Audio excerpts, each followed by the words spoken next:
po tayo magpatuloy ay sabihin po natin ang ating commitment sa Panginoon. Aking pangako sa Panginoong Jesus, ipamumuhay ko si Jesus bilang aking Panginoon at tagapagligtas. Siya ang aking kanlungan sa oras ng problema at kahirapan. Siya ang aking pag-asa sa panahon ng kalungkutan. At ako ay nangangako na hindi ko hahanapin sa ibang lugar, sitwasyon, tao o kayamanan man ang lahat ng awa at biyayang tanging kay Kristo ko lamang matatagpuan. Amen. So ngayong umagang ito, ang pag-uusapan po natin is with God, today's not yet is tomorrow's yes. So itong pong mensaheng na to ay mula po sa ating pastor at maraming salamat po sa inyong patuloy na pagdarasal sa ating pastor. So right now po he is also preaching. So gabi na po doon ng Saturday, pero araw-araw po siya nagpi-preach. So patuloy po natin siyang pag-pray and malapit na po natin siya ulit makasama. So let's open our Bibles in Ecclesiastes chapter 3 verse 11. Ecclesiastes chapter 3 verse 11. So kung nandyan na po kayo ay sabay-sabay po natin itong basahin. Ready now, read. He hath made everything beautiful in His time. Also He hath set the world in their heart, so that no man can find out the work that God maketh from the beginning to the end. So tayo po ay manalangin. Panginoon, salamat po sa inyo. Thank you, Lord, for this wonderful day, this wonderful weather, this wonderful opportunity that you gave to us that we can hear your word. Kaya po ang tumulong, mag-bless sa aming puso at sa aming isipan na pagkatapos po namin marinig ang inyong salita, ay mas mamahalin po namin kayo at mas maglilingkod po kami sa inyo. Lahat ng glory ay binibigay at binabalik po namin sa inyong paanan. In Jesus' name we pray. Amen. Pwede na po kayo maupo. So magandang umaga po sa inyong lahat. Alam niyo po, for the past weeks, for the past months, napakahirap po maging Pilipino. Di po ba? When you open social media, pagdating sa politiko, nag-aaway. Pagdating sa sports, nag-aaway. Pagdating sa buhay, lahat po ay nag-aaway. Di ba? Makikita po natin dito that life in general, yung buhay po natin ngayon is full of negativity. Kaya nga, if we will look at the outside forces, we will never be happy kapag patuloy po tayong tumitingin ng validation outside. So before I start po ng aking preaching, alam niyo po before, di ba pag sasakay ka ng, or kung may experience na po kayo sumakay ng eroplano dati, di ba kapag bago lumipad po yung eroplano, lagi po nilang sinasabi na before we take off, pwede po ay shutdown muna yung mga mobile phones. Di ba? Yun po yung kanilang announcement. Pero ngayon, di ba, meron naman pong airplane mode. Di ba? When you look at your phone, di ba, pag drinag mo yan, may makikita ka dyang parang sign ng eroplano. Di ba? When you click that, ang mangyayari po dyan is wala kang matatanggap na notification. Mawawala yung cellular signal mo. Di ba? Hindi ka makakatanggap ng text. Pero, in general naman po, kapag ikaw ay nasa himpapawid, wala ka talagang makukuha ang message kasi wala naman pong signal dyan. Pero ngayon, dahil po sa technology, ay meron na pong nagkakaroon na ng signal, nagkakaroon na ng internet, marami nang naaabot. So, kapag switch off mo po yung phone mo to airplane mode, or merong mga ibang phone na merong do not disturb na function, mawawala po yung outside signal niyan. Walang notification, walang interruption, walang ingay. Pero, nawala po ba yung value ng device na hawak mo? Hindi po, di ba? Gumagana pa rin yan. Meron pa rin po yung capability. Yung camera niyan, gagana pa. Pwede kang makinig ng music habang nag-aantay sa eroplano. Pwede ka pa rin maglaro ng mga games or mag-function yung mga apps. Pwede ka pa rin magsulat ng notes. Diba? Alam niyo po, si pastor, kapag siya ay nakasama mo, whether saan yan, lagi niyan nakalabas yung iPad. Tapos magta-type yan ng lesson, gagawa yan ng lesson. Kumbaga, ayaw niya ng idle na oras. Diba? So, dito po makikita natin that you are reminded that its value will never be dependent on constant input. Yung value ng isang bagay will never be dependent dun sa constant input na it simply performs differently without distraction. Na yung cellphone, pwede mo tong magamit, yung isang gadget, pwede mong magamit kahit walang outside connection.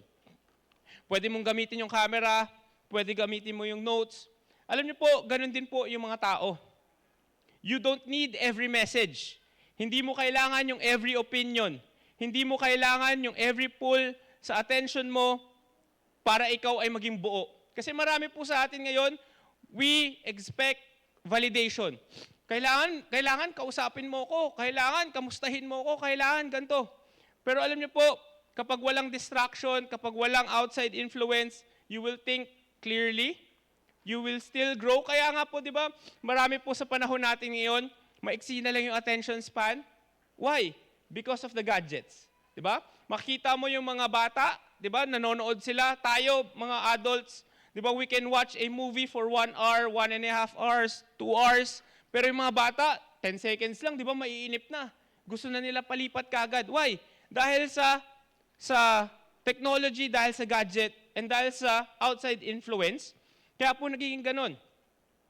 In many ways, kapag wala po tayong distraction, we function. Sometimes, the most powerful way to move forward is to withdraw from the noise. To hear God's voice again. Kaya nga po, ang importante po is not, kailangan ko ng bagong ganito, kailangan ko ng bagong trabaho, kailangan ko ng bagong pwesto, kundi ang kailangan lang po natin is tumahimik tayo. Tanggalin natin yung mga thoughts natin. Tanggalin natin yung mga iniisip natin. And let's focus sa salita ng Panginoon. Kaya nga po kapag tayo ay nasa simbahan, i-make sure po natin that we will hear the message of God. Why? Kasi po pag tayo po ay nasa simbahan, dito po natin makukuha yung encouragement na kinakailangan natin. Kasi yung mundo natin is full of outside noise. And if we will not be careful, kakainin po tayo niyan. We will be stressed, we will have problems, we will have conflicts. Pero kapag nandito po tayo, ang isipin po natin is, what can I get from the Word of God? We are distracted by all the noise. Kaya po kinakabahan tayo all the time. Makukuha ko ba itong pinagpipray ko? Mapupuntahan ko ba ito? Mapopromote ba ako? Bibigyan ba ako ng increase? Will God answer? Will God give me favor? Yun po yung mga tanong natin. And if we will not be careful, malalayo po tayo mula sa Panginoon. Our responsibility po is not to force the answer, but our responsibility is to stay faithful sa Panginoon. Trusting His timing and continuing to serve Him while we wait. Kaya nga po dun sa verse na binasa po natin kanina, sa Ecclesiastes chapter 3 verse 11, ano po yung sabi dyan? He hath made everything beautiful in His time. So kung yung pinagdadaanan mo is not yet beautiful, kung yung pinagdadaanan mo ay hindi pa okay, yung pinagdadaanan mo ay hindi pa maganda, then maybe that is not yet God's time. Di ba? Kailangan tingnan po natin mula sa salita ng Panginoon. Marami po sa atin yung meron pong dinadalang mga pangarap sa puso po natin. Lalo na sa mga young people natin. Di ba? You want to graduate and build a good future. Yung iba naman sa atin, you want to help your parents and your loved ones. Di ba nakita natin for the past week, merong isang player from Mindanao na merong magandang future sa kanyang basketball career. Pero what happened? Di ba? Ano nangyari sa kanya? Nagkaroon po ng aksidente. And from there, di ba, nag-roll forward, na ang dami na nangyari. Di ba? Na sayang tong batang to, sayang yung future na meron siya, magiging maganda sana. Pero ganun po magtrabaho yung buhay po natin eh. Not all the time, God will give us the dream that we want. Not all the time, yung plans natin will push through. Diba? You want to have a successful career. You want to serve God faithfully. You want your life to matter and leave a possible impact on others. Magaganda pong pangarap yan. So as we continue our journey, meron po tayong isang reality sa buhay natin na tayo po ay kumbaga, matututunan po natin. Life does not always move according to your schedule. Yung buhay po natin will not move according to our schedule. Alam niyo po, bilang Pilipino, dapat medyo sanay na po tayo dito eh. Di ba? 'Di ba? Ano nga po, 'di ba, pag ikaw ay sumakay sa Cebu Pacific, 'di ba? Most of the time, kapag ikaw ay sumakay diyan, ano mangyari? 'Di ba, laging delayed yung flight. Kapag ikaw ay pumunta sa LRT or sa MRT, may nakalagay diyan, 'di ba? Estimated time of arrival, 5 to 15 minutes. Tapos punong-puno na kayong nakapila, hindi pa rin dumarating yung tren. So dito po makikita natin na tayo bilang mga Pilipino, 'di ba, parang sinasanay na tayo sa buhay eh. 'Di ba, sabi nga, ang isa sa pinaka magandang character natin as Filipinos is being resilient. 'Di ba, lagi sinasabi, resilient na lang, resilient lagi. Pero doon po natin makikita that in life, life does not always move according to our schedule. Alam niyo po, for the past 3 years, nakakausap ko lagi yung manager ko every time, and lagi niyang sinasabi, huwag kang mag-alala, napirmahan na namin yung promotion mo. Inaantay na lang natin yung pirma ng boss. So, sabi ko nung first year, sige po, antay lang po tayo. And then after the second year, sabi niya, pasensya na, hindi pa umabot dun sa fiscal year natin yung promotion mo. So, antayin natin pumunta sa susunod na taon. And then after nun, nagkaroon ng layoff. Diba? So, paano ka mag-e-expect na mapopromote ka kung merong layoff? Diba? Sabihin mo, ba't naman ganito? May layoff, tapos promotion. So, sabi ko, sige, okay lang po. And then after that, ngayon, ganun pa rin. Still waiting. Alam niyo po, kung ikaw, diba, nasa posisyon ko, pwede kang magalit eh. Pwede kang mainis. Sabihin mo, 3 years na ako nag-aantay, tapos wala pa rin magandang answer. Pero, kapag ikaw ay may salita ng Panginoon, everything will be clear. Sabi po sa Habakkuk chapter 2 verse 3, "For the vision is yet for an appointed time, but at the end it shall speak and not lie. Though it tarry, wait for it, because it will surely come. It will not tarry." So dito po, mula sa salita ng Panginoon, makikita po natin that God has an appointed time for everything in our life. If something, yung pinagpipray mo, yung hinihiling mo, yung nilalapit mo sa Kanya ay hindi niya pa binibigay sa'yo, then maybe, hindi pa po yan yung tamang panahon. Kaya nga po tayo bilang mga Kristiyano at nakakaalam ng salita ng Panginoon, we should always look to the Bible for our guidance. Kaya nga pag nagpipray tayo, huwag tayo ma-discourage. Kapag hindi binibigay sa atin, huwag tayong magalit. Kapag hindi sa atin provide, huwag tayong magtampo. Why? For the vision is yet for an appointed time. But at the end, it shall speak and not lie. Though it tarry, wait for it. Matuto po tayo mag-antay. Why? Because it will surely come and it will not tarry. Yung pag-aantay po, it will test us. Yung pag-aantay po, it will expose us. Why? Kasi kapag ikaw ay nag-aantay, lalabas yung ano mo eh. Lalabas yung tunay na character mo eh. Diba? Sino po dito nakapila na sa mga government offices? Diba kapag ikaw ay pumila dyan, diba, walang assurance na madi-deliver nila yung gusto mo. For example, diba, pumunta naman po kayo sa isang bangko. For example, pumunta ka sa BDO. Diba, pag pumunta ka dyan, you will input yung transaction or yung kung ano yung gusto mo mangyari.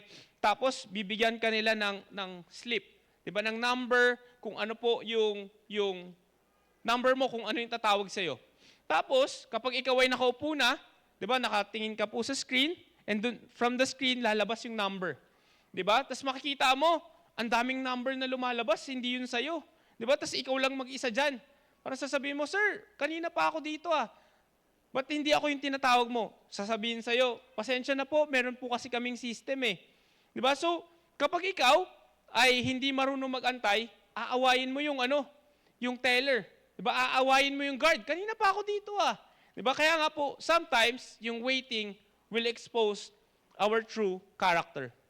Diba? Pag ikaw ay nagda-drive, pag ikaw ay na-stuck sa traffic, diba? You can either complain, you can either fight, or pwede kang maging at peace. Masabi ko nga po sa inyo, before, parang pag na-traffic, na-stuck ka, ako po, parang iinit yung ulo ko eh. Pero ngayon, kapag ikaw ay meron ng pamilya, meron kang anak, lagi nga nire-remind ni Pastor, huwag iinit ulo mo ha. Di ba? Sabi ko, huwag po kayo mag-alala. Nagbago na talaga ako. Ba, hindi na. So pag nagda-drive ka, di ba, bahala ka dyan sa buhay mo, sumingit ka, bahala ka dyan sa buhay mo, parang magmadali ka dyan. Bakit? Kasi sometimes po, yung waiting will expose our true character. Kapag ikaw ay nakaupo lang, di ba madaling mag-antay kapag may cellphone ka eh. Di ba madaling mag-antay kapag ikaw ay nagbabrowse sa social media. Pero kapag wala ka ng internet, wala ka ng battery, di ba medyo maiinis ka na eh. Medyo hindi ka na matutuwa niyan eh. Waiting reveals what we truly believe about God. Kapag ikaw ay nag-iintay, doon mo makikita kung ano ba yung pinapaniwalaan mo talaga sa Panginoon. Wala po tayong problema kapag sabihin na nating binibigay kaagad ng Panginoon yung sagot sa ating panalangin. Tama po ba? Kapag ang Panginoon ay nag-answer, kapag ang Panginoon is sinagot niya kaagad yung prayers natin, grabe, ang bait ni God. Grabe, magpapatuloy ako.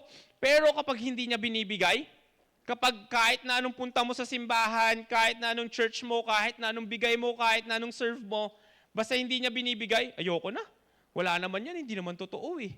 Diba? Pero pag binibigay niya, ay, totoo yung Panginoon sa salita niya. We rejoice when the job comes immediately, or binigyan niya tayo ng kagalingan, o kaya naman, binuksan niya kagad yung doors of opportunity. Pero, what happens kapag silent yung Panginoon? What happens kapag yung sinabing weeks ay naging buwan? What happens kapag yung months ay naging taon? O kaya what happens when we have obeyed God, tayo po ay naniwala sa Panginoon, tayo po ay nagpray sa Panginoon, and still find ourselves waiting. Kasi most of the time, yan po yung nangyayari sa atin. Di ba? Nagsaserve ka eh. Naglilingkod ka, gumagawa ka, inaayos mo yung buhay mo. Pero, nag-aantay pa rin tayo. Dito po, marami po yung nagkakamali sa atin. Kapag tinignan po natin yung Bible, when you open your Bible, the Bible is a book filled with people who lived in tension between the promise and yung fulfillment po.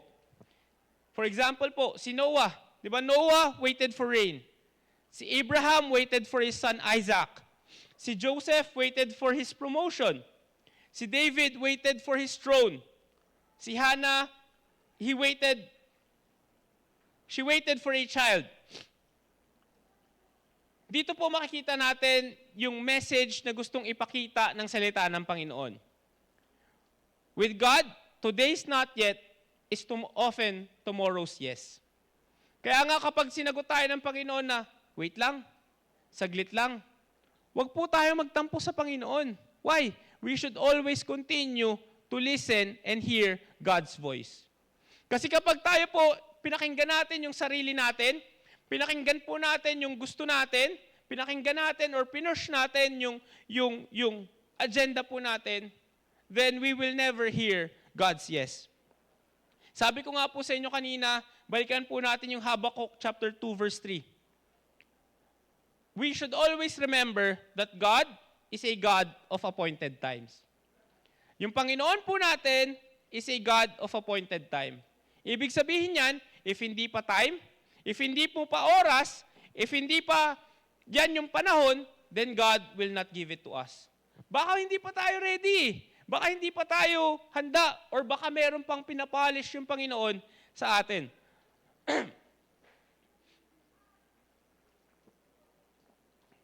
Diba sabi po sa Habakkuk chapter 2 verse 3, for the vision is yet for an appointed time, but at the end it shall speak and not lie.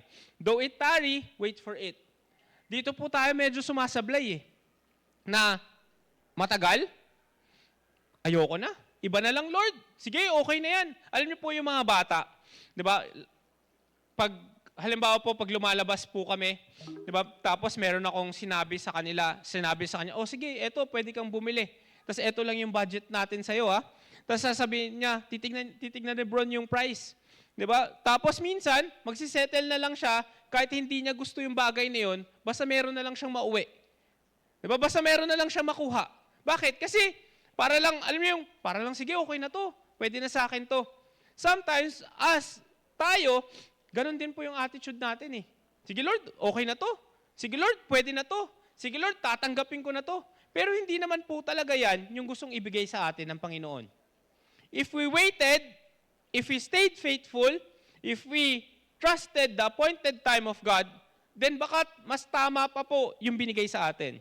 The word appointed means, ito po ay fixed, ito po ay determined, ito po ay scheduled. We should always remember that God has never been late. Hindi po late ang Panginoon. Not once, not ever.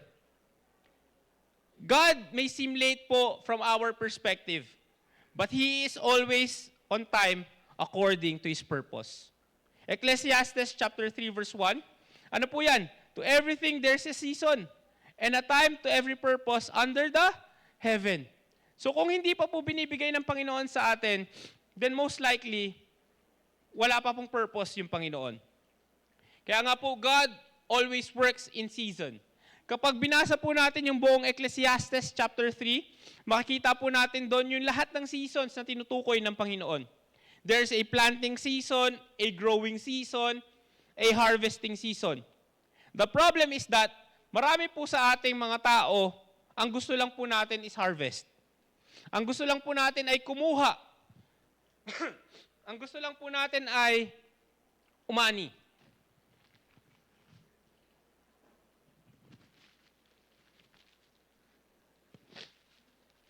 So dito po, makikita po natin that tayo bilang mga tao, we should always see kung aani ba ako, tapos wala naman akong tinanim.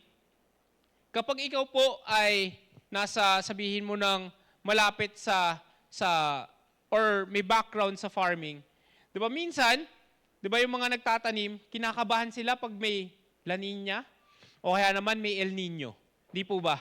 Kasi kapag La Nina, ibig sabihin yan, pag nagtanim ako, babahain yung tinanim ko, babahain yung palay ko, o kaya naman masisira yung mga crops ko. Kapag meron namang El Nino, naku, hindi na naman ako makakapagtanim kasi matutuyo yung mga lupa. So doon po natin makikita na yung mga farmers encounter problems. Ganon din po sa buhay po natin. Sometimes, hindi po mag-a-agree yung weather sa atin.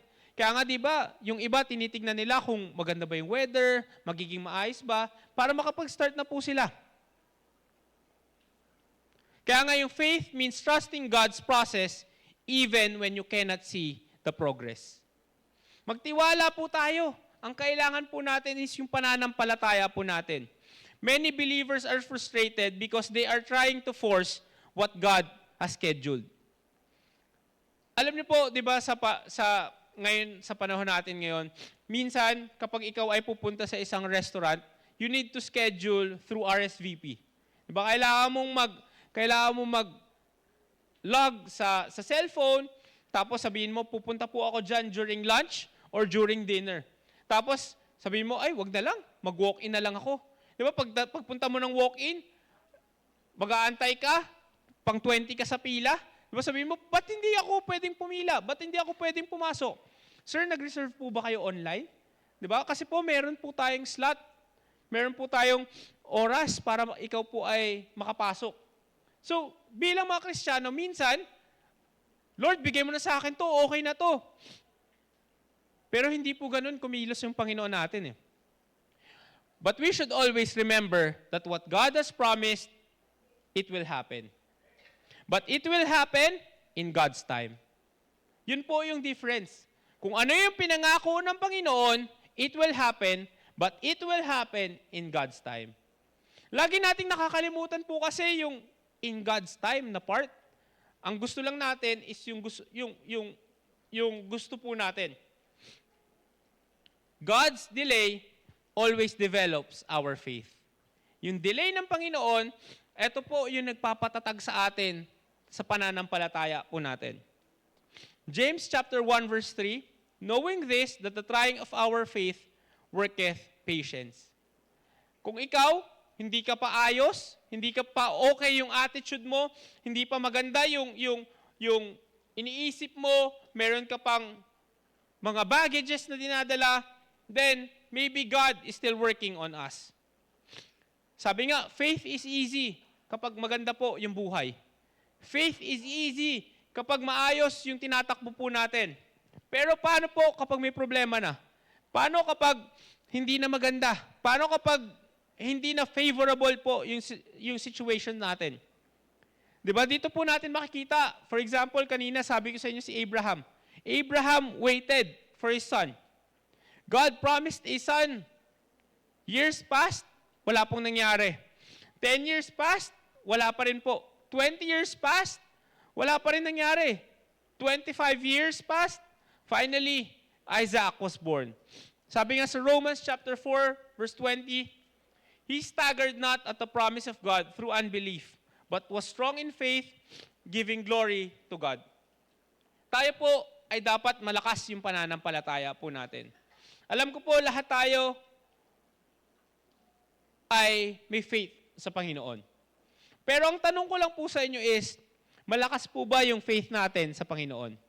That when God doesn't give His answer yet, will we stay? Or will we force our way? Abraham teaches us that faith is not measured by how loudly we praise when the answer comes. Si Abraham, siya yung perfect proof na hindi ka lang dapat magbigay ng praise, hindi ka lang dapat maging masaya, hindi ka lang dapat maging lively, or hindi ka lang dapat maging faithful sa Panginoon kapag binibigay yung answer. Faith is measured by how firmly we trust kahabang tayo po ay nag-aantay. Yung pag-aantay po reveals whether we trust God's word or whether we trust God's character or God's timing. Tayo po ba ay nagtitiwala sa Panginoon or medyo nawawala na po tayo ng pag-asa? Marami po sa atin madali pong magtiwala kapag naiintindihan po natin. Tama po ba? Kapag ikaw ay medyo nagigets mo yung situation, madali eh.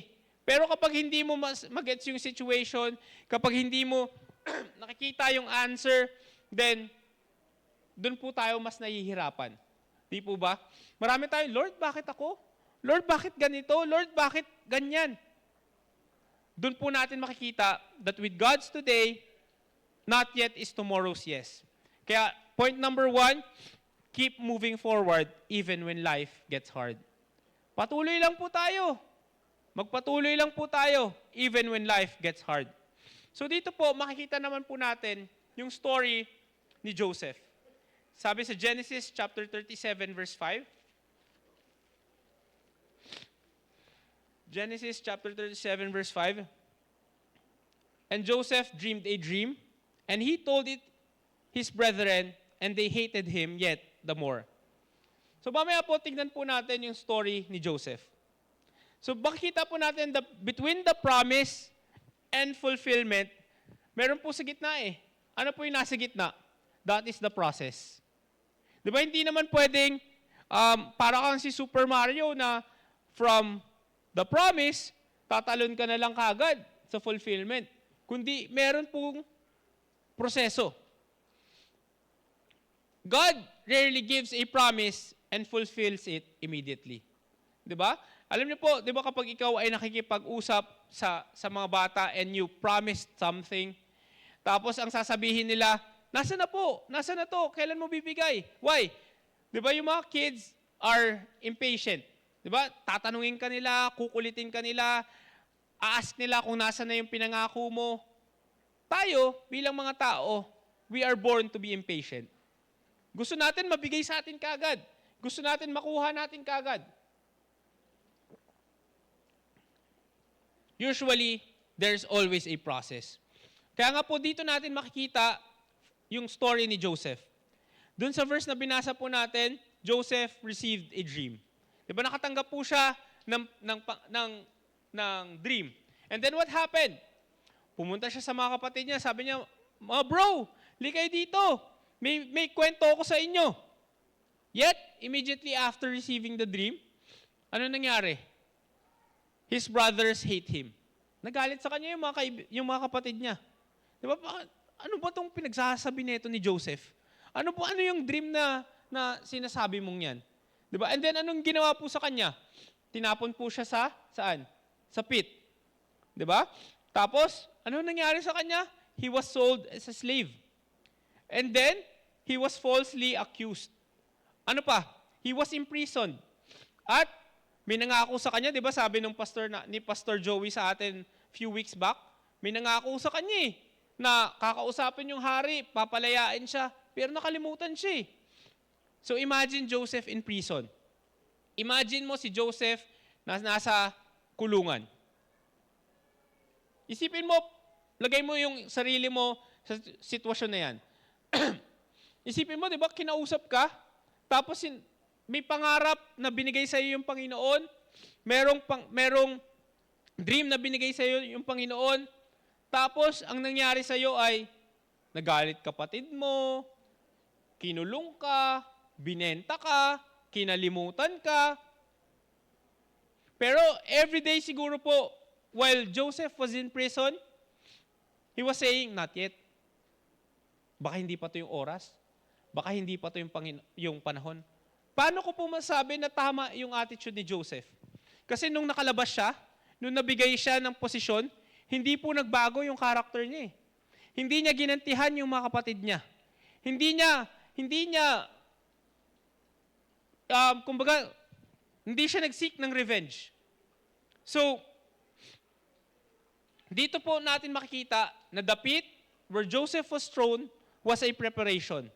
The slavery that Joseph encountered was a preparation. Yung prison na kinulong siya was a preparation. The delay was a preparation. Kaya kung nasan ka man ngayon, kung ano man yung nangyayari sa buhay natin, it's a preparation for a blessing from God. Alam niyo po, pwede kang magmukmuk, pwede kang magalit, pwede kang mainis, pwede mong sabihin, Lord, bakit? Or pwede mong pagsabihin, Lord, ano yung gusto mong ituro sa akin? Same scenario, different attitude. Same scenario, pero different outlook. At kapag ganun po yung isip natin, then we can see, Lord, temporary lang to. Hindi to forever. Kaya nga po, as Christians, knowing the Word of God, we should always have faith sa Panginoon. Kaya nga, ano man yung na-experience natin, ano man yung pinagdadaanan, nasa pit ka man, nasa slavery ka man, nakulong ka man sa prison, lahat po yan ay preparation ng Panginoon for a greater blessing. And if we will not have the right attitude, then like Joseph, then paano ibibigay sa atin ng Panginoon yung pinapangarap po natin? Sometimes, ang gusto po natin is yung palas lang po, pero hindi po natin tinatanggap yung preparation ng Panginoon. God is more concerned about preparing the person than delivering the promise. Mas concerned po yung Panginoon sa pagbabago po sa atin. So isipin niyo po, di ba? Sa lahat ng challenges na meron tayo, sa lahat ng na-encounter mo, tapos hindi ka pa nagbago, hindi ka pa nag-improve, then how can we expect na ibigay ng Panginoon yung promise niya sa atin? Kaya nga sometimes, we should not be angry sa Panginoon. We should look in ourselves. Lord, bakit? Lord, ba't hindi mo to binibigay? Lord, bakit hindi mo ako pinopromote? Ba't hindi mo ako binibigyan ng increase? Bakit hindi mo ako binibigyan ng family? Bakit hindi mo to binibigay sa akin? Maybe the answer is not because hindi tayo mahal ng Panginoon. Baka hindi pa tayo ready sa sarili po natin. So we should always ask ourselves, Lord, ano po yung kulang sa akin? Ano po yung pwede kong i-improve? Life is not always easy. Hindi po madali ang buhay natin. Mas mahirap pa po yan. Di ba? Na-experience mo na ba na kahit anong gawin mo, parang may kulang pa rin? Alam niyo po, sa panahon po natin ngayon, di ba, yung mga nangyari sa Tacloban, na merong 2 estudyante, na merong namaril sila, and then yung mga politicians natin, di ba, ang sinisi nila is yung mga computer games that they were playing. Pero alam nyo, during nung era namin, di ba, mas malala pa yung mga computer games. Di ba, mas malala pa yung mga nilalaro. Hindi ko kino-compare yung generations. I'm just stating yung fact. Pero alam niyo po kung ano yung difference? Ang difference po is that people right now is hearing a watered-down version of Jesus.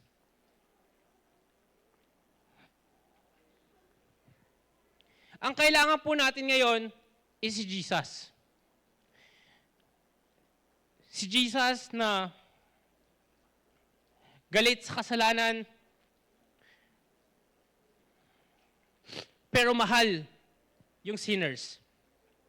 Yung ipo-point out po, yung mali mo, yung kulang mo, pero mahal ka pa rin.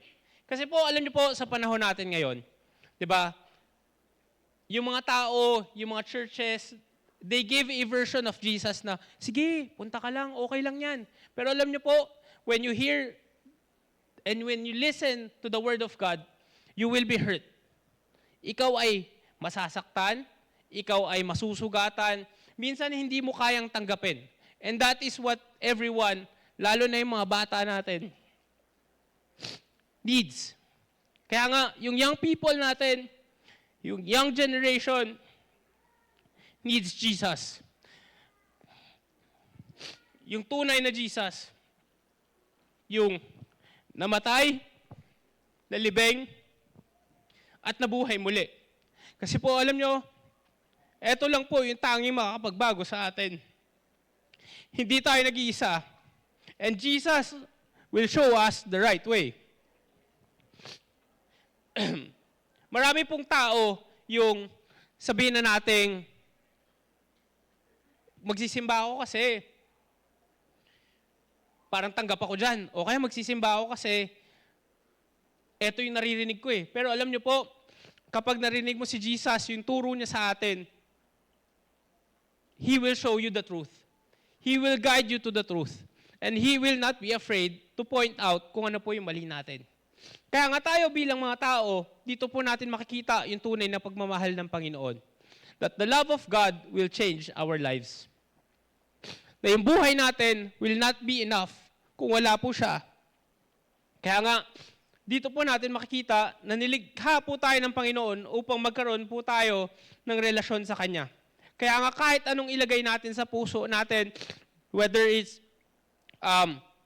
money, success, relationship, vices, or anumang kasikatan yan, hindi nito kayang punuin yung longing na pwedeng ibigay sa atin ng Panginoon.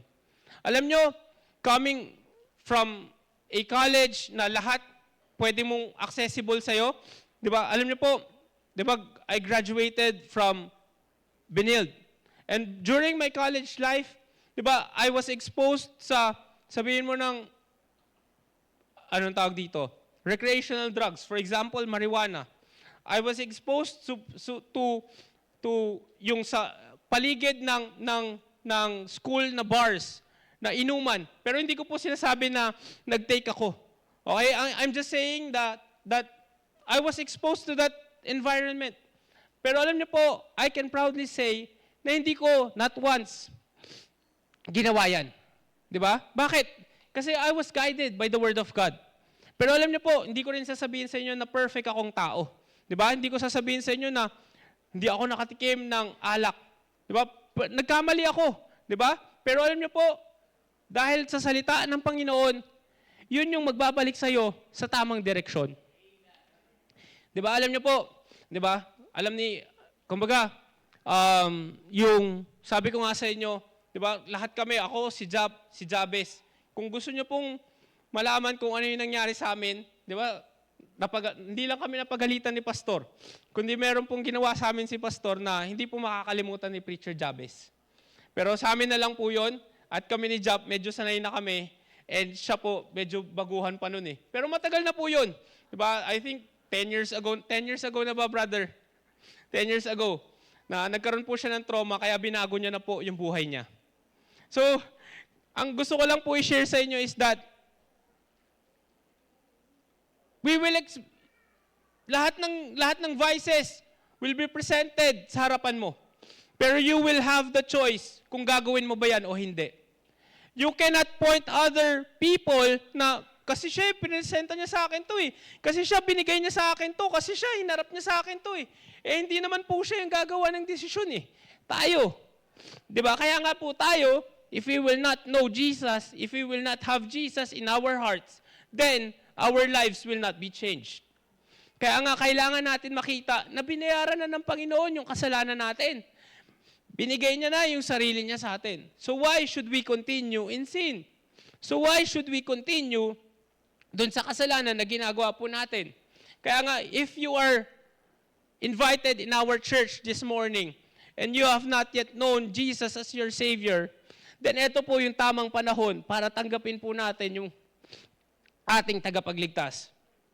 Hindi po isang tao, hindi po pera, hindi po trabaho, or hindi po influence yung pwedeng mag-change ng ating buhay.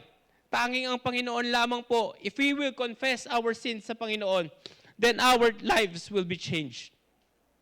Hindi po sinasabi ng Biblia na through religion tayo po ay maliligtas. Hindi po sa pamamagitan ng mabuting gawa. Hindi sa pagiging member ng simbahan na ito, kundi sa pagtitiwala po sa Panginoon. Kaya nga yung bawat isa sa atin, if you have not yet accepted Christ as your Savior, huwag mong hayaan na itong araw na to, itong panahon na to, itong service na to ay matapos nang hindi po natin tinatanggap yung Panginoon. Sabi nga po, kaya nga, if we have Jesus in our hearts, yung buhay will be hard. Pero we know that there is someone we can trust. Sabi nga po sa Matthew chapter 11 verse 28, "Come unto me, all ye that labor and are heavy laden, and what? I will give you rest." Pagod na po ba tayo sa buhay natin? Feeling po ba natin hindi na kaya natin yung weight na kinikerry po natin? Then there is someone that can carry what we are carrying. That is God. That is Jesus. Lumapit lang po tayo sa Kanya. Ang tunay na na kapunuan ng buhay ay hindi po natin matatagpuan sa mundo. We will never find it outside. We can only find it in Jesus Christ. Tanging kay Jesus Christ lang po natin pwedeng makita yan.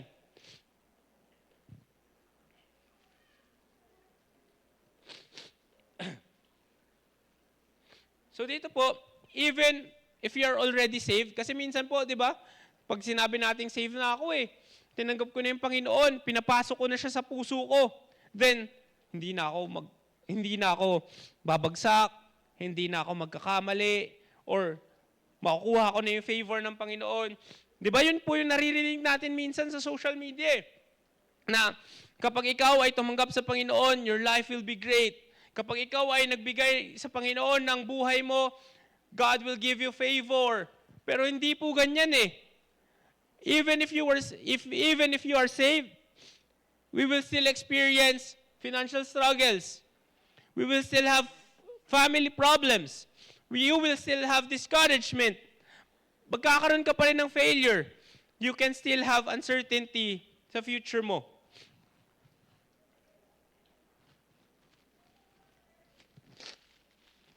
So dito po, makikita natin that there may be times na feeling natin, overlook tayo, o kaya parang na-left behind na po tayo.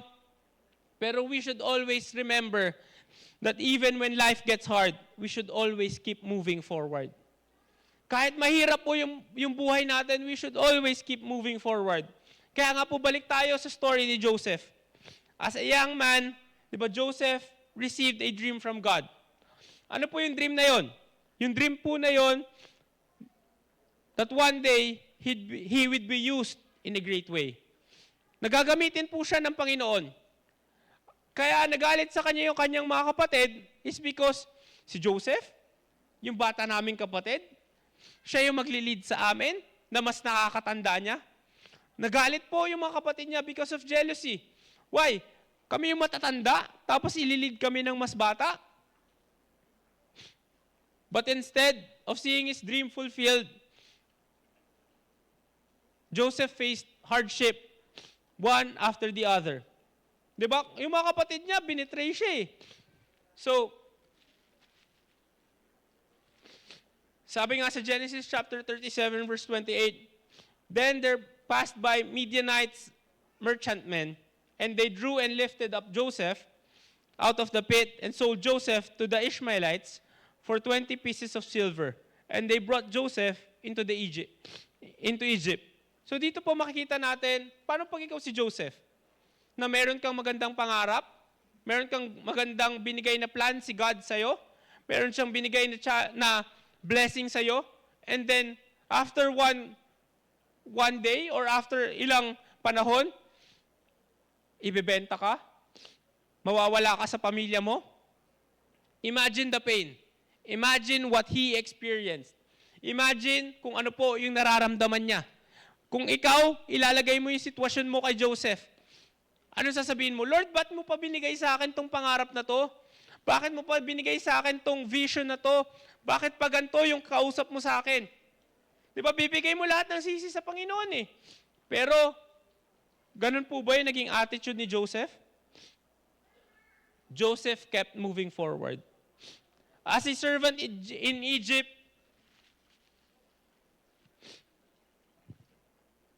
he worked faithfully.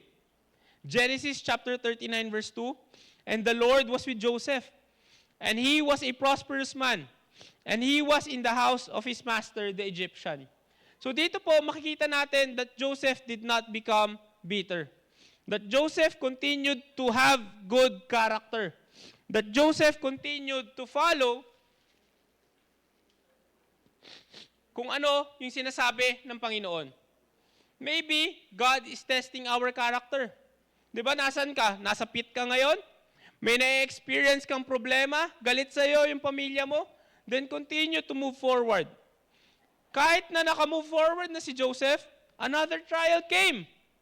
Joseph was falsely accused and was thrown again into prison. Genesis chapter 39 verse 20. And Joseph, master took him and put him into the prison, a place where the king's prisoners were bound, and he was there in the prison. Dito po makita natin, di ba? Nakalaya na siya eh. Maayos na yung buhay niya, prosperous na po siya. Pero what happened? God allowed Joseph to be imprisoned again. Wala pong ginawang mali si Joseph. And yet, he still suffered. Yung pangarap na binigay sa kanya ng Panginoon, parang palayo, ng palayo, ng palayo. Parang isipin mo, di ba dapat papunta kang MOA, pero yung nasakyan mong sasakyan, papunta ng Makati. Parang ganoon yung nangyayari kay Joseph eh. Di ba, papunta siya ng MOA, pero yung nasakyan niya, pakabilang direksyon. Kapag ikaw yung nasa posisyon na yan, yung circumstances na experience mo, parang wala pong sense. But Joseph kept moving forward. Joseph had the right attitude. Even in prison, he remained faithful. Faithful po si Joseph kahit nasa prison siya eh. Di ba? Lord, okay lang to. Temporary lang po ito eh. Genesis chapter 29 verse 21, but the Lord was with Joseph and shewed mercy and gave him favor in the sight of the keeper of the prison. So, nasa loob siya ng prison, pero God still moved. Di ba? Binigyan siya, kumbaga, para sigurong kaklose siya ng mayor. Di ba? O kaya, tropa niya yung pinaka-leader ng prison. So, may favor na ibinibigay sa kanyang pagkain, may favor na binibigay sa kanya anong tawag dito, mga gamit. Years passed, there were delays, there were disappointments, there were unanswered questions. Yet, Joseph continued to trust God. Finally po, in God's perfect time, the Lord elevated Joseph.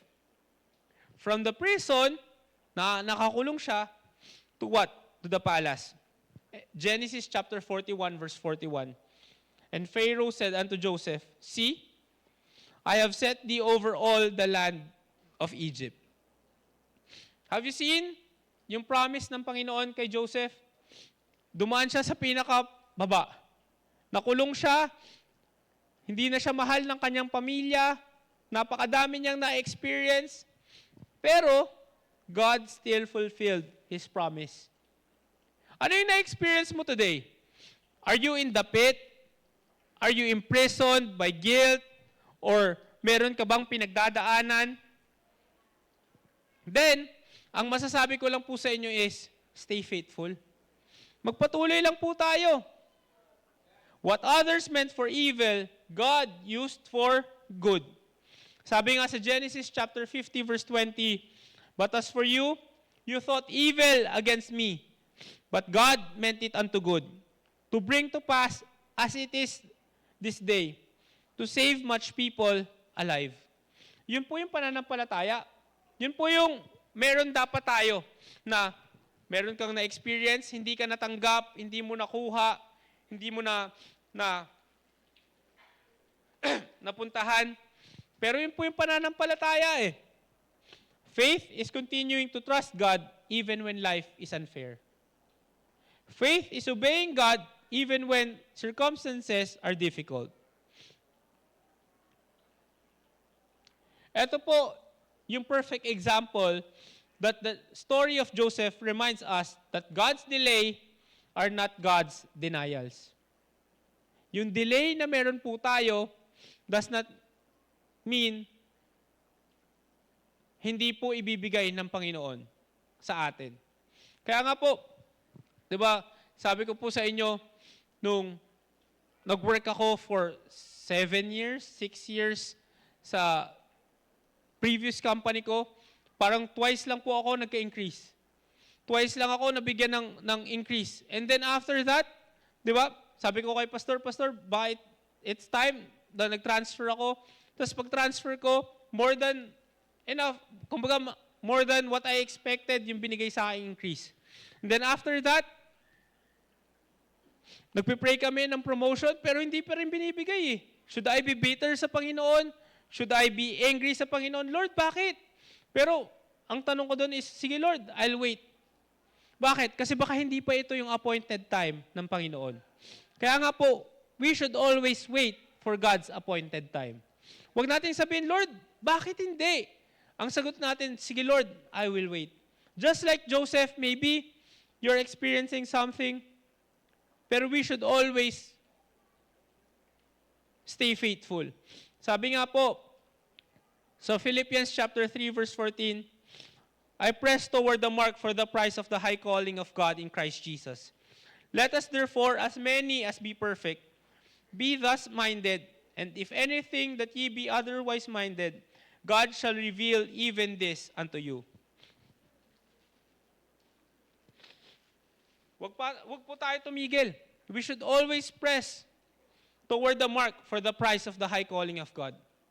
Tandaan po natin that God works in ways na hindi po natin alam. And sometimes, God looks in our character. Yung character mo ba, tama? Yung ginagawa mo ba during the season of waiting ay tama?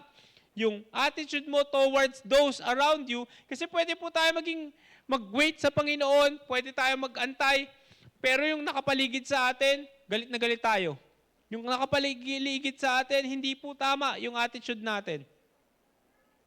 Joseph, dito po natin makikita that Joseph teaches us that God's blessing are often found on the other side of faithful obedience. Na hindi ka pwedeng magtiwala lang sa promise, tapos tatawid ka sa fulfillment without going through the process. Yung path po towards fulfillment will sometimes be difficult. Kaya nga po, huwag tayong tumingin dun sa takbo ng ibang tao. Kasi hindi naman po natin alam kung ano po yung tinatakbo nila. Life may be easy dun sa view na nakikita po natin. Pero that's not always the case. Diba? Maraming tao nakangiti. Maraming tao, feeling natin happy sila. Pero deep inside, they are going through something. Kaya nga, ang always reminder sa amin ng ating pastor is that we should always look at people na, sige, pagpipray kita. Sige, ako bahala sa'yo. Diba? Hindi dapat natin tignan lang sa surface. Bakit? Kasi baka may mas malalim na pinagdadaanan. Like Joseph, we should keep moving forward. Kung ikaw, yung leader ng family mo, lead your family towards Christ. Kung ikaw, kulang ka sa church,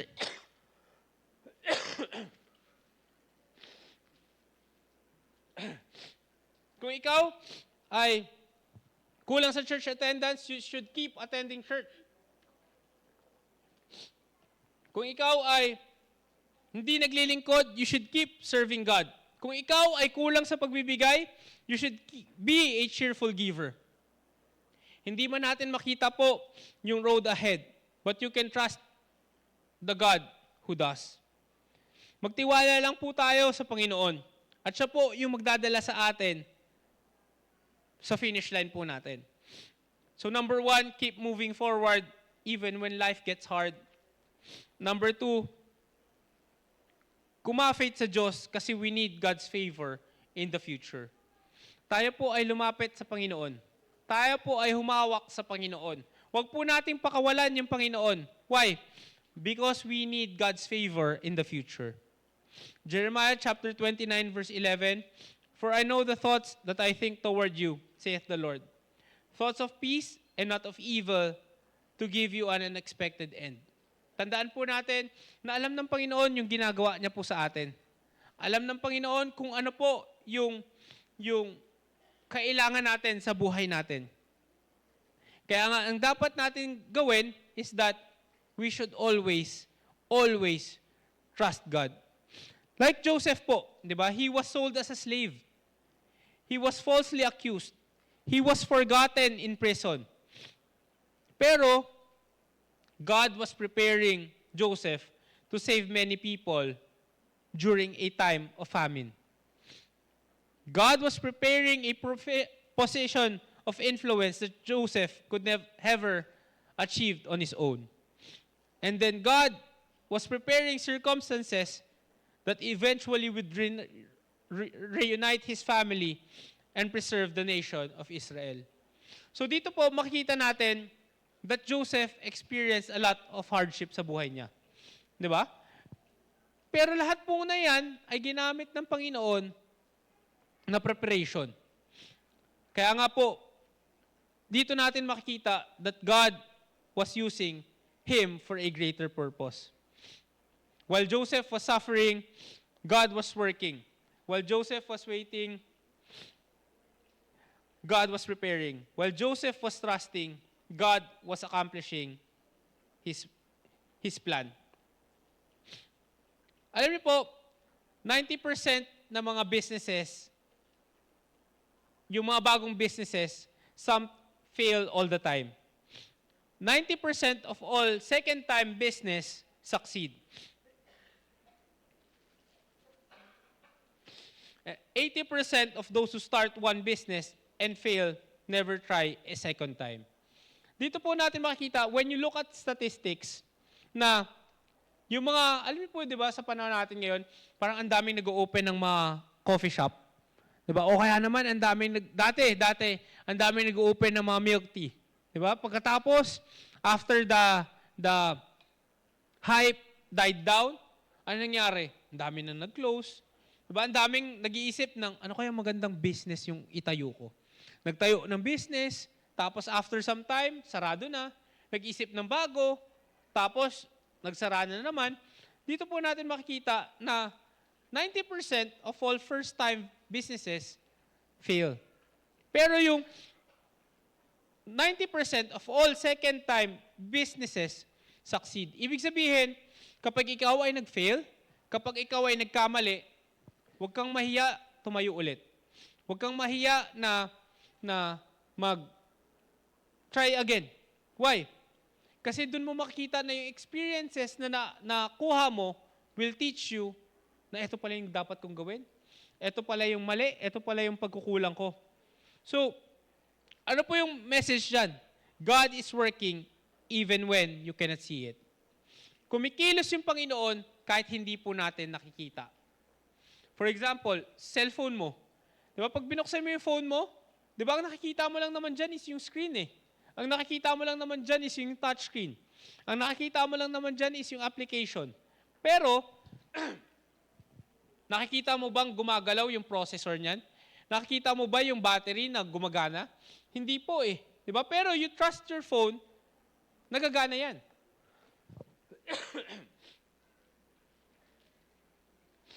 So dito po natin makikita that one of the enemy's greatest lie is nothing is happening.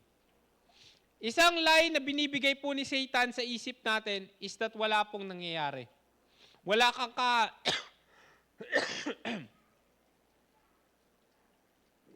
wala kang kahantungan. Your life is no different. Pero alam niyo po, kumikilos ang Panginoon sa atin. Gumagawa po siya sa atin. At pinapakita niya po na huwag kang mag-alala. Huwag mong pakinggan yung sinasabi sa iyo ng kalaban. Why? Because in Isaiah chapter 55 verse 8 to 9, ano po yung sinasabi dyan? For my thoughts are not your thoughts. Neither are your ways my ways, saith the Lord. For as the heavens are higher than the earth, so are my ways higher than your ways, and my thoughts than your thoughts. Dito po, pinapakita sa atin, huwag kang mag-isip. Kumbaga, yung iniisip ko sa'yo, hindi mo kayang isipin yan eh. Diba? Yung daan na gusto kong padaanan sa'yo, hindi mo kayang daanan yan. Kaya nga, sometimes, God will lead us to a direction na try nyo na po bang mag-hiking? Or na-try nyo na po bang umakyat sa isang bundok? Most of the mountains here in the Philippines, di ba, hindi ka pwedeng umakyat nang wala kang guide.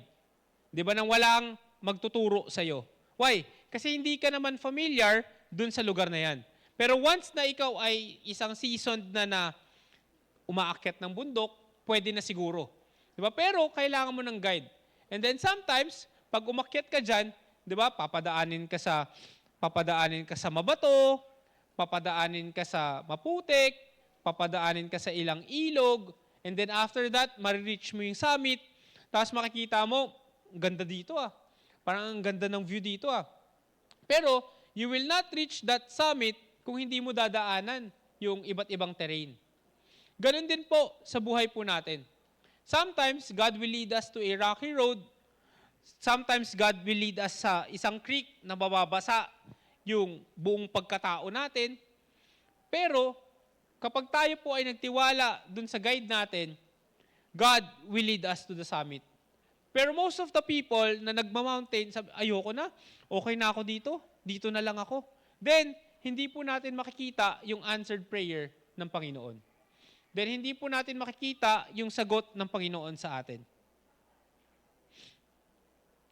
Kaya nga po, we should always remember that the greatest miracles often come after the longest waits.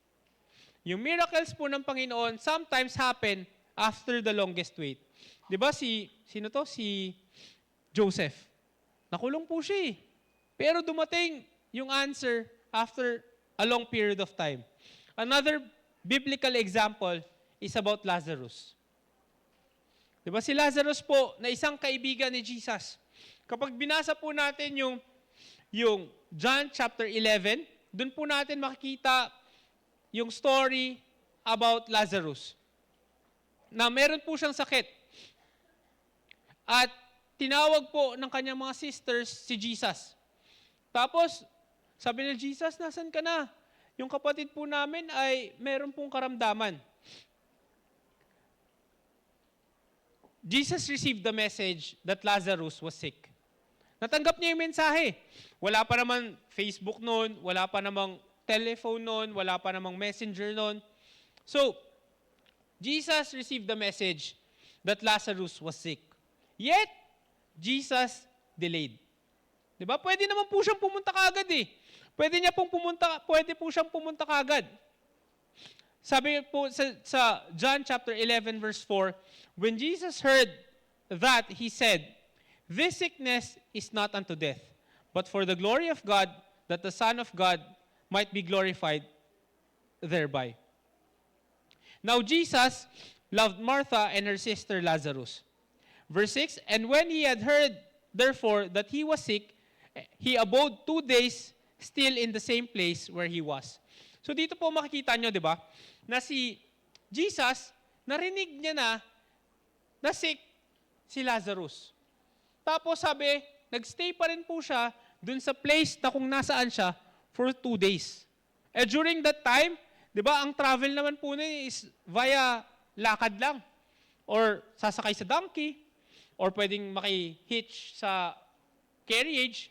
Di ba? So doon po makikita natin that he stayed 2 days kung nasaan siya. Then after that, sa verse 7, then after that, he said to his disciples, let us go into Judea again. Ano sabi sa kanya ng mga disciples niya? Sa verse 8, his disciples say unto him, Master, the Jews of late sought to stone thee, and goest thou thither again? Sa verse 9, sabi dyan, Jesus answered, are there not 12 hours in the day? If any man walk in the day, he stumbleth not, because he seeth the light of this world. Verse 10, but if a man walk in the light, he stumbleth because there is no light in him. So dito po makikita natin na si Jesus, nagtuturo pa siya eh. Baka nga nag-preach pa po siya during this time na merong nag-aantay sa kanya na merong critical na sakit. So, dito po makikita natin sa verse 11, sabi dyan, these things said he, and after that he said unto them, our friend Lazarus sleepeth, but I go that I may awake him out of his sleep. Sa verse 12, sabi dyan, then said his disciples, Lord, if he sleep, he shall do well. Verse 13, howbeit Jesus speak of his death, but they thought that he had spoken of taking of rest in sleep. Verse 14, then Jesus said unto them plainly, Lazarus is dead. So dito po makita natin that alam ni Jesus, napatay na si Lazarus. Alam ni Jesus that Lazarus would die. Yet, Jesus delayed. Why? Because a greater miracle was coming. Yung sisters, Mary and Martha, wished or prayed for healing. Napagalingin, Lord, Jesus, pagalingin niyo po si Lazarus. Pero alam niyo po kung anong plinano ng Panginoon? Jesus planned resurrection. Mas magandang blessing yung ibibigay ng Panginoon. Ayaw lang pakita ng Panginoon na kaya niyang mag-heal. Ayaw niya lang pakita na sige, kaya kitang pagalingin. Kundi Jesus wanted to show resurrection. Kaya nga po tayo, wag po tayong makontento dun sa kung ano yung meron tayo. Yung kumbaga magsisettle ka na, Lord, sige, okay na to, pwede na to. Baka healing yung hinihingi mo, pero resurrection ng buhay mo yung gustong ibigay sa'yo ng Panginoon. Di ba? Healing lang eh, maliit na bagay, pero mas greater blessing yung willing ibigay yung Panginoon sa'yo. If you are willing to wait. Sometimes, God does not answer the prayer we expect because He intends to do something greater. So dun po, from this message, from the lesson from Lazarus, makikita po natin yung wonderful lesson na gustong ibigay sa atin ng Panginoon. That sometimes, God doesn't give us what we want because He wants to give us something greater that He wants to give us. God's delay created a greater testimony. Di ba, pwede naman po pumunta agad si Jesus eh. Pwede naman niya po i-prioritize kasi kaibigan niya si Mary and si Martha and si Lazarus. But, God wanted a greater blessing. Kaya nga po ngayong umagang ito, if you want a greater blessing, if you want favor from God, then mag-antay po tayo. Then let's learn how to wait. Keep moving forward even when life gets hard. Number 2, kumapit ka sa Diyos kasi we need God's favor in the future. Number 3 po, know God and leave our future in His hand because He knows our needs. Alam po ng Panginoon yung ating pangangailangan. Bago mo pa isipin, bago pa pumasok sa iyong isip, alam niya na po yan. Kaya ano po yung role natin? Our role is to remain faithful and obedient. To remain faithful and obedient. Kasi kapag ginagawa or hindi binibigay ng Panginoon, mahirap pong magtiwala eh. Hindi lang po tayo basta salita, kundi yung lifestyle po dapat natin, yung nakikita. Faithfulness to God means allowing ourselves to be transformed and become more like Christ. Sabi nga po sa Romans chapter 12 verse 2, huwag po tayo makonform sa mundong ito, but be ye transformed by the renewing of your mind. That what? That ye may prove what is that good, acceptable, and perfect will of God. While waiting for God's promise, while waiting for God's answer, dapat po, tayo po ay nagtatrabaho, tayo ay gumagawa, at tayo po ay tinataas po natin yung sarili natin sa Panginoon. So ano po yung dapat natin ginagawa during the not yet season? Number 1, dapat po tayo po ay patuloy na nanalangin sa Panginoon. Huwag po nating alisin yung panalangin sa buhay po natin. Yung mga laban na hindi po natin kayang sabihin sa ibang tao, idulog po natin sa paanan ng Panginoon. Yung mga bagay na hindi po natin kayang i-confide sa iba, ilapit po natin sa Kanya. Diba sabi nga po sa Luke chapter 18 verse 1, men ought always to pray and not to faint. Huwag po tayo sumuko. And then next, dapat we should always keep trusting. Magtiwala lang po tayo. Bakit? Kasi kapag nakita po natin yung salita ng Panginoon, lahat po ng tao na nandito sa Bibliang ito, lahat po sila ay natutong magtiwala. Lahat po dito sa ating simbahan, napakadami pong testimony na ating maririnig. Testimony on how they trusted God, yung promise, yung process, and yung fulfillment na binigay sa kanila ng Panginoon. And the next is we should keep serving. Tayo po ay patuloy na maglingkod sa Panginoon. Tayo po ay dapat patuloy na magbigay sa Panginoon. Dapat tayo po ay patuloy na maniwala sa Panginoon. Ano po yung perfect example of God's perfect timing? None other than Jesus. Marami po yung mga prophets spoke about a Messiah. Maraming promises yung binigay. Yet, hundreds of years yung lumipas. And at exactly the right moment, sabi sa Galatians chapter 4, verse 4, when the fullness of the time was come, God sent forth His Son, made of a woman, made under the law. So dito po makikita natin that God, Jesus, came not early, hindi po late, but exactly on time. The birth of Jesus proves that God fulfills His promise according to His schedule. Tandaan po natin na it is based sa schedule ng Panginoon. Alam niyo po, hindi ko po alam this morning if you're feeling spiritually discouraged, pero you should always remember na hindi ka nag-iisa. Siguro po, hindi mo ma-feel na yung presensya ng Panginoon this morning, pero wag kang mag-alala, wag mong isipin na wala siyang ginagawa sa iyo. Alam niyo po, one of the name of God in the Bible is El Roy. Alam niyo po kung ano po ibig sabihin nun? Ano po ibig sabihin nun? The God who sees. Ito po yung story naman po about Hagar. Diba kanina sinabi ko po sa inyo, si Abraham expected his son. Pero meron pa pong isang part ng story na yon. Diba si Hagar? Si Hagar po ay isang babae na nagbigay din po ng anak kay Abraham. And siya po ay nasa desert. And sa Genesis chapter 16 verse 31, doon po natin makikita na tinawag niya si God na the God who sees. Sabi doon, and he called the name of the Lord that spake unto her, Thou God seest me. For she said, Have I also here looked after him that seeth me? So dito po makikita natin that si Hagar ay pangit yung kanyang sitwasyon, hindi maganda yung kanyang pinagdadaanan, pero nakikita po siya ng Panginoon.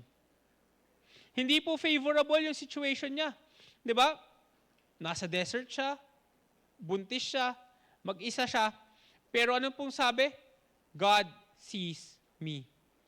Nakikita ko po ng Panginoon ngayong umagang ito. Every challenges, every trials, every problems, God sees you. From the moment you prayed, from the moment you said the words, God has been listening. Alam po niya lahat ng tears na iniiyak mo. Alam niya po yung mga laban na pinagdadaanan natin. Pero we should always remember that there is a God in heaven that you can have peace. You can be encouraged and you can be strong.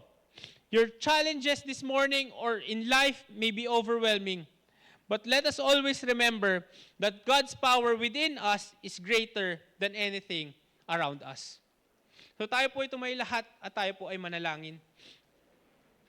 Panginoon, salamat po sa inyo. Thank you, Lord, for this wonderful morning and this wonderful message that you have given to us. That sometimes you will not give what we prayed for.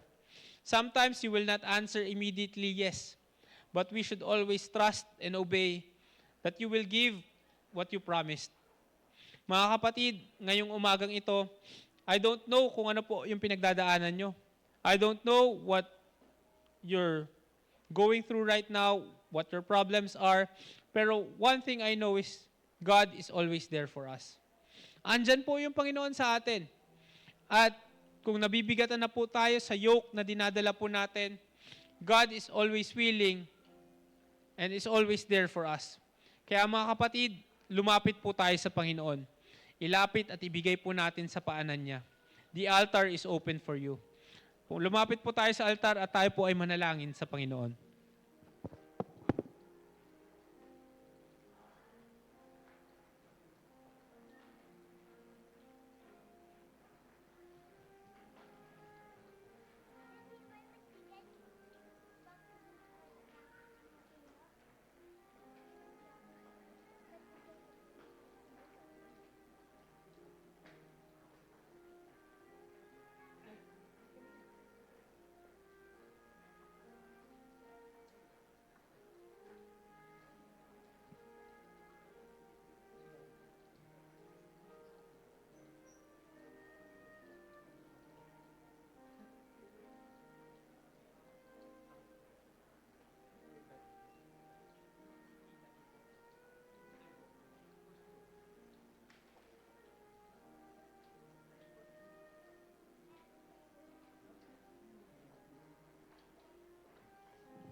Go to your family and pray.